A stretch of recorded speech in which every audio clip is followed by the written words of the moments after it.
actually one thing that I actually wanted to talk about, which I've actually never heard you mention before, and that's about a month ago or so, I, like most Americans, watched the interview of Bruce Jenner talking about making his transition. Who? Bruce. I know.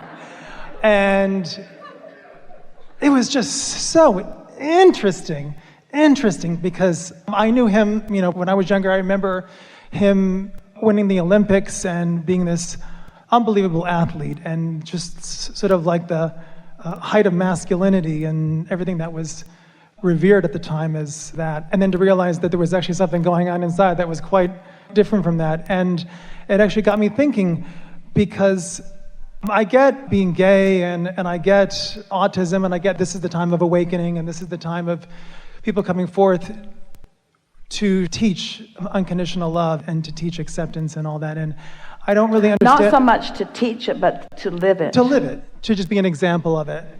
Well, you cannot help but teach through the clarity of your example. Yeah.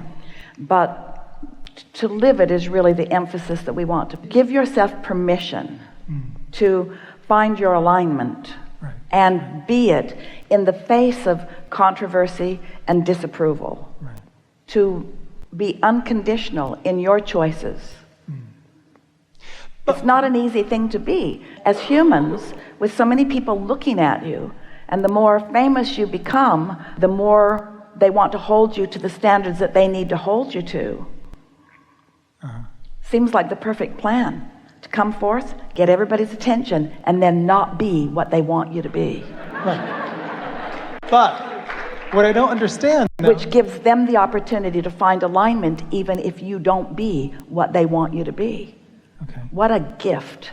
What a gift to say, now I know you like me. How do you like me now? And that is, it's very much like that. But the thing is, in terms of transgender, what I don't understand, it puts a lot of pressure on the person to have to jump through all these hoops, because yes, it's very easy to be gay. I mean, it wasn't always easy to be gay, but easy for you to say. Well, it's like, here I am, accept me as, this is like, now I can say this. At the time, of course, I was looking for approval, and I didn't want to disappoint people. Did you stop looking for approval because you got it, or because you got tired of looking for something you couldn't get from those who couldn't give it? Did you stop looking for approval because you got it, or because you got tired of looking for approval from those who couldn't give it? Did you stop looking for approval because you got it, or did you stop looking for it because you got tired of looking for it from those who couldn't give it? I can't figure it out. Yes, you can. I'm having trouble focusing on this discussion. I like being an individual. I actually like pushing people's buttons, and I like being unique. I like kind of keeping people guessing, and I like being a little eccentric and a little off. The thing is, my sister and I, coming into this world, we kind of like flipped the gender roles, if you will. She's an older sister, and she was an amazing athlete, and she was an all-American athlete, and I was more the artist. And so that was an arrangement that came from non-physical. Hey, yes. let's forward, yes. And let's actually keep people kind of guessing, and let's no, entertain. Not that. Let's go live happily ever after on our own terms, yes. And let other people deal with it or not. Yes. That's not any of our business. Yeah.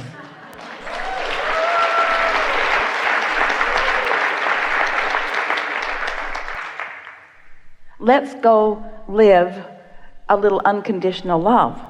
Let's find the resourceful resources of source and not look for it in all the wrong places. Let's not ask others to be the source of that which we are. That conversation's getting boring to you today because we've been saying it so many times in so many different ways. But all of you came into this physical experience for the intention of having a really delicious physical experience in your unique way. None of you came intending to conform, no matter how conformed you appear to be. None of you are very good at conforming. You are all so uniquely yourselves, but most of you don't know it because you have been attempting to conform because it goes better for you, and your parents and teachers make that known to you pretty early on. It'll go better for you if you'll just do it our way, is the basic message of those who got here first. And all of you say, okay, but none of you mean it. Have you ever met anyone, and we're really talking to you about you, but we're asking it in the softer way so you can answer it honestly. Have you ever known anyone who didn't think they were right? You think you're right, and the reason you think you're right is because you are. Your life has helped you come to the conclusions that you've come to, you see. And so you are right, but the belief that you have to defend your rightness against someone else, that's what messes you up, because they're right too. So they're right and you're right. How can that be? They want different things. They see things differently. Abraham, how can we all be right?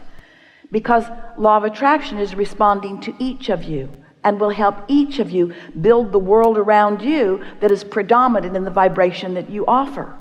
So we're not talking about right behaviors or right piles of this or right piles of that. We're talking about each of you having the individual right to offer a vibration and have universal forces respond to the vibration to reflect back to you whatever it is that you're offering, period. There's no judgment in the sky. There's no one arbitrating. There's no one concluding the way you should live. There's no one trying to guide you from the way you're living into some other way of living. This is just you being the creator of your own experience, you see. Okay, I get it. I do. But what I don't understand is that for somebody coming forth as transgender to actually come forth and to feel as though they're in the wrong body and to have to jump through all these hoops in order to come into alignment, like if that person wanted to come into alignment, then do they really need to go through the hormonal therapy? Of course not. Of course not. But then there are way more easy ways of alignment, but that's not your business or ours. It's just so interesting, though. I just want to understand it. I want to understand transgender because it seems. Well, we could talk for a long time and still not come to any understanding. When someone says understanding, what they usually mean is, I would like you to explain this my way. I'd like you to make what I think about this somehow fit. What is the arrangement from non-physical from that perspective? So, like somebody coming for transgender, do they intend to come forth and to change genders, or is it just another path of, here I am, accept me as I am, even though I have to go through all of this, I have to turn myself inside out. It's more like this. And endure a lot of pain and a lot of... It's more like this. So this is the question that we just heard from you. When I have been molded by society, rather than staying in tune and in sync with my source energy, are all of the decisions that I make the best possible decisions that I could make? And the answer to that is absolutely not. This is the question we heard you ask. Is there an easier way to go about it? Absolutely. From your non-physical perspective, you are vibration. You're not male or female. Gender is not relevant. You are not gay or lesbian or transgender. You are vibration. So when you think in terms of being vibration first and foremost, then everything else becomes irrelevant by comparison. When we say the path of least resistance leads to your alignment, most people are not understanding that the path of least resistance leads to alignment, and from alignment you might make different decisions. If you are not following your path of least resistance, and so you are not coming into alignment, then of course you make all kinds of decisions that don't turn out to be very good decisions, which just lead you to stronger wanting and stronger desire. if there is anything that we want to give you in response to the strong question that you are offering here, is that there is nothing that is meant to be other than to be the creator of your experience and get to choose it as you go along. And what we most want to give you in answer to this very powerful question is that you've got to find some way, and you're going to argue with this just a little bit, and we're going to explain that too. You've got to find some way to make it all right with you, and you're going to say it is, to make it all right with you that anyone choose whatever they want to choose.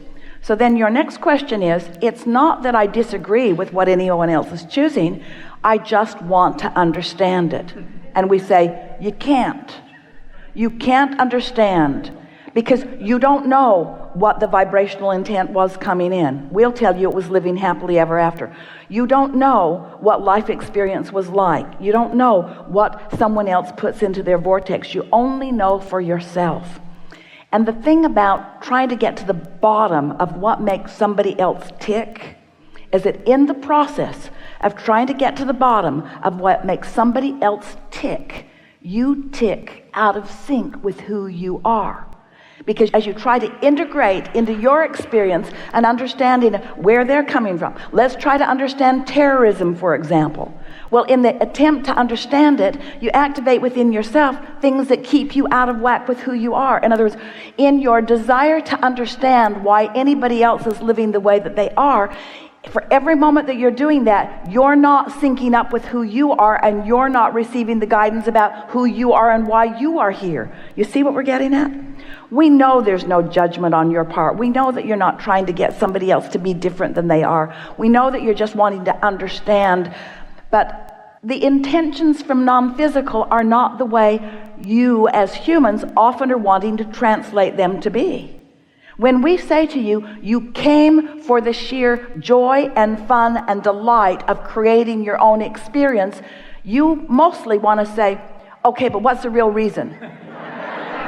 And we say, you came for the joy and the fun and the delight and the pleasure of being in a physical body and getting to come to your conclusions and getting to change them as you go. You came to show yourself how Source will back you up in anything that this time-space reality can inspire within you. You came for the experience of that, you see. And you say, yeah, but what's the real reason? Aren't I here to get better about something? Or aren't I here to be different than I was? Or aren't I here to convince other people of the error of their ways? And we say, you came for the joy and the fun and the delight and the pleasure of being in a physical body as an extension of source energy, being inspired by your environment to all kinds of new things that have never been into all of the universe, and to figure out, because you care about the way you feel, how to come into consistent enough vibrational alignment with it that universal forces come into play as they always do, bringing about the full manifestation and materialization of something that you conjured out of life. That is what a creator is, you see. You say, but should I be male? Should I be female? And we say, what possible difference could it be? Your need to identify yourselves with each other is the thing that keeps you out of alignment with who you really are. You see what we're getting at? That need to put yourself and everyone else in their proper pigeonhole. Because you're all changing. Did you know this is a really good new day? This is a really good new day. This day has never been unto all of the universe. We could not appreciate this powerful question more, especially in the context of everything that we've been talking about here today. Because you are so uniquely new in every day, you see. And your inner being is up for the newness that you are and ready to romp with you down this path of more delight. But it is the pigeonholing, it is the believing, it is the trying to hold yourself into what you once knew that no longer applies. It's the digging up texts from thousands and thousands of years ago and trying to live your life by the standards of what somebody else wrote about somebody else long before, translated over and over and over again until it's such a distortion of anything when you have within you accurate, in the moment guidance coming forth.